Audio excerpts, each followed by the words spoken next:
Ẹ kú dédé àsìkò yìí lẹ́ẹ̀kan sí i gbogbo ẹ̀yin ènìyàn mi nínú yàrá yìí àtònílé àti àlejò àti ọkùnrin àti obìnrin ẹ ṣé fún ìfẹ́ tí ẹ ní sí gbogbo ilẹ̀ káàárọ̀ oòjíire ìyẹn ní Yorùbá.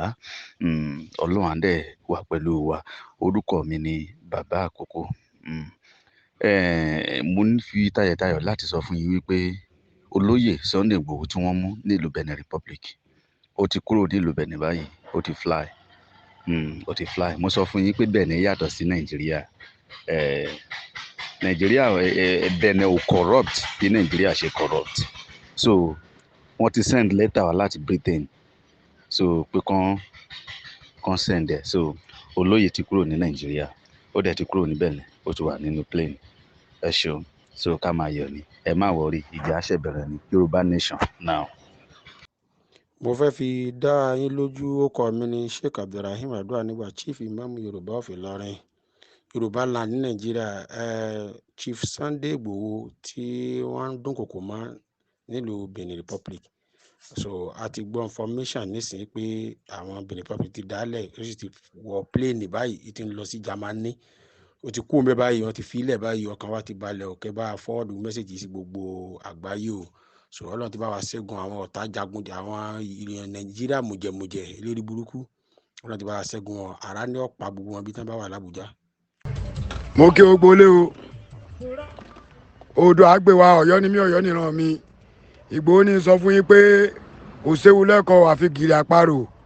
Bàbá ti wà ní Germany báyìí o. Ó ti wà ní Germany. Ẹ jẹ́ a dúpẹ́ lọ́dọ̀ Ọlọ́run, a kú oríire.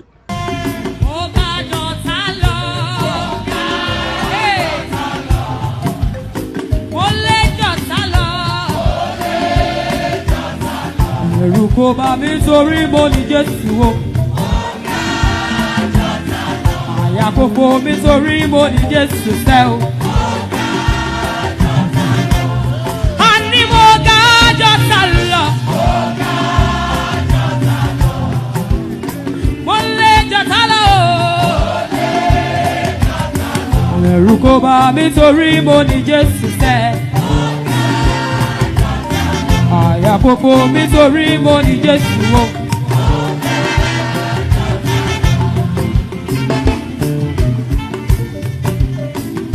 Ìtàn mi dá lórí ọmọ Ísírẹ́lì àti Íjíbítì. Òkun pupa níwájú, òkun Fáráò lẹ́yìn. Ẹ̀rù ń bà wọ́n, bàbá mi ní kán fọkàn balẹ̀. Òkun Fáráò tẹ́rí lónìí o.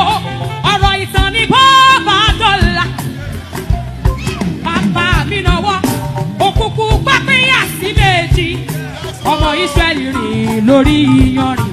Fáráò ṣègbé sínú òkun.